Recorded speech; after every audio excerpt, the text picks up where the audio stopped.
ಖಂಡಿತವಾಗಿಯೂ ನಾನು ಈ ವಿಚಾರವನ್ನು ನಿಮ್ಮ ಜೊತೆ ಶೇರ್ ಮಾಡಿಕೊಳ್ಳಲೇಬೇಕು. ಎಸ್ಪೆಷಲಿ ನಮ್ಮ ಹೆಣ್ಣು ಮಕ್ಕಳು ಏನು ಗೊತ್ತಾ, ನಮ್ಮ ಹೆಣ್ಣುಮಕ್ಳಿಗೆ ಸ್ವಲ್ಪ ಜಲಸ್ ಫೀಲ್ ಜಾಸ್ತಿ, ಅಸೂಯೆ ಜಾಸ್ತಿ. ಅಂದರೆ ಯಾರಾದರೂ ಇಬ್ಬರು ತುಂಬ ಕ್ಲೋಸ್ ಆಗಿ ಚೆನ್ನಾಗಿದ್ದಾರೆ ಅಂದರೆ ನಮಗೆಲ್ಲೋ ಸ್ವಲ್ಪ ಹೊಟ್ಟೆ ಉರಿ, ಅದು ಬೈ ಬರ್ತ್ ಬಂದುಬಿಟ್ಟಿದೆ. ಈವನ್ ನಾನು ಕೂಡ ಅಕ್ಸೆಪ್ಟ್ ಮಾಡ್ಕೋತೀನಿ, ಸಮ್ಟೈಮ್ಸ್ ಜಲಸ್ ಫೀಲ್ ಆಗುತ್ತೆ. ಅದು ನಮ್ಮ ಗಂಡ ಮಕ್ಕಳು ಆ ಥರ ವಿಚಾರದಲ್ಲಿ ಅಥವಾ ನಮ್ಮ ಪ್ರೀತಿ ಪಾತ್ರರ ವಿಚಾರದಲ್ಲಿ ಓಕೆ. ಬಟ್ ಇದು ನಾನು ಮಾತಾಡ್ತಾ ಇರೋದು ಕೆಲವು ಸ್ನೇಹದ ವಿಚಾರ. ಅಂದರೆ ಹೇಗಾಗ್ಬಿಡುತ್ತೆ ಅಂದರೆ, ಫಾರ್ ಎಕ್ಸಾಂಪಲ್ ನೋಡಿ, ನನ್ನ ಬೆಸ್ಟಿ ಯಾರಾದರೂ ಇರ್ತಾರೆ, ನಾನು ತುಂಬ ಪ್ರೀತಿ ಮಾಡುವಂತಹ ಆತ್ಮೀಯ ಗೆಳತಿ ನನಗೆ ಒಂದಿಬ್ಬರು ಇರ್ತಾರೆ ಅಂತ ಇಟ್ಕೊಳ್ಳಿ.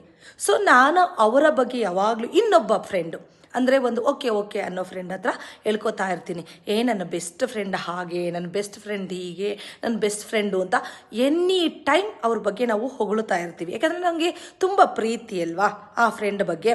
ಸೊ ಅವ್ರ ಬಗ್ಗೆನೇ ಮಾತಾಡ್ತಾ ಇರ್ತೀವಿ. ಸೊ ಆಪೋಸಿಟ್ ಕೇಳೋವಂತಹ ಓಕೆ ಫ್ರೆಂಡ್ ಏನು ಮಾಡ್ತಾರೆ ಗೊತ್ತಾ, ಹೌದಾ ಯಾರದು ನಿನ್ನ ಬೆಸ್ಟ್ ಫ್ರೆಂಡ್ ಅಂತ ಹೇಳಿ ಅವ್ರ ಕಾಂಟ್ಯಾಕ್ಟ್ ನಂಬರ್ನ ತೊಗೋತಾರೆ. ತೊಗೊಂಡು ಏನು ಮಾಡ್ತಾರೆ, ಓಹೋ ಇಷ್ಟು ಆತ್ಮೀಯರ ನೀವು, ಇಷ್ಟೊಂದು 1 ಅವರ್ 2 ಅವರ್ ಅವ್ರ ಬಗ್ಗೆ ಮಾತಾಡ್ತೀಯ ನೀನು ಅಂದರೆ ಇನ್ನೆಷ್ಟು ಲವ್ ಇರಬೇಕು. ಸೊ ಇಷ್ಟು ಲವ್ ಒಳ್ಳೆಯದಲ್ಲಮ್ಮ ಅಂತ ಹೇಳ್ಬಿಟ್ಟು 1-2-3 ನಿಂಬೆಹಣ್ಣ ಎಂಡು ಬಿಡ್ತಾರೆ. ಅವರ ಮಧ್ಯೆ ಬಿರುಕು ಬಂದು ಬಿಡಬೇಕು. ಅವರ ಸ್ನೇಹಕ್ಕೆ ತಿಲಾಂಜಲಿ ಇಟ್ಟುಬಿಡ್ತಾರೆ. ಬದುಕಿದ್ದಂಗೆ ಶ್ರದ್ಧಾಂಜಲಿ ಆಗೋಗ್ಬಿಡುತ್ತೆ ಅಲ್ವಾ.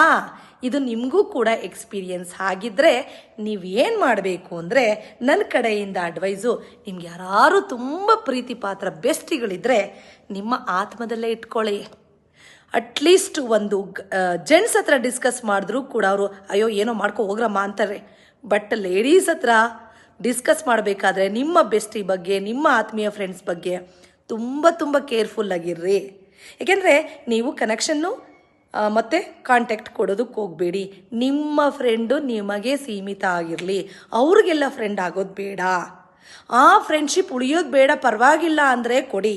ಇಲ್ಲ ನನಗೆ ಅವಳು ಬೇಕು ಕೊನೆ ಉಸಿರಿರೋವರೆಗೂ, ಆ ಸ್ನೇಹ ನಾನು ಉಳಿಸ್ಕೋತೀನಿ, ನಾನು ಬಿಟ್ಟು ಕೊಡಲಾರೆ ಅಂದರೆ ನಿಮ್ಮ ಸ್ನೇಹ ಪ್ರೀತಿ ವಿಶ್ವಾಸ ನಿಮ್ಮ ಇಬ್ಬರ ಮಧ್ಯೆನೇ ಇರಲಿ, ಅದರ್ ಕಾಂಟ್ಯಾಕ್ಟ್ ಬೇಡ. ಸೊ ನೀವು ಯಾವಾಗ ಸ್ಪ್ರೆಡ್ ಮಾಡ್ತೀರೋ ಆವಾಗ ಏನು ಮಾಡ್ತಾರೆ, ಚಾನ್ಸಸ್ನ ಎನ್ಕ್ಯಾಶ್ ಮಾಡಿಕೊಂಡು ನಿಮ್ಮ ಮಧ್ಯೆ ತಂದಿಡ್ತಾರೆ. ಹಾಗಾಗಿ ಕೆಲವು ವಿಚಾರ ಅಂದರೆ ಕೆಲವು ಲವ್ ಆಗಿರ್ಬೋದು, ಮನಿ ಮ್ಯಾಟರ್ ಇರ್ಬೋದು, ನಮ್ಮ ಪರ್ಸ್ನಲ್ ಪೇನ್ ಇರ್ಬೋದು, ಎಲ್ಲರ ಜೊತೆ ಹಂಚ್ಕೊಳ್ಳೋಕೆ ಹೋಗಬೇಡಿ. ಎಷ್ಟು ಬೇಕೋ ಮೈಂಡ್ ರಿಲ್ಯಾಕ್ಸ್ ಆಗೋದಕ್ಕೆ, ಮನಸ್ಸಿನ ಶಾಂತಿಗೆ ಅಷ್ಟೇ ಶೇರ್ ಮಾಡ್ಕೊಳ್ಳಿ. ತುಂಬ ಶೇರ್ ಮಾಡ್ಕೊಳ್ಳೋದಕ್ಕೆ ಹೋಗಬೇಡಿ. ಏನನ್ಸುತ್ತೆ ನಿಮಗೆ ಈ ವಿಚಾರ?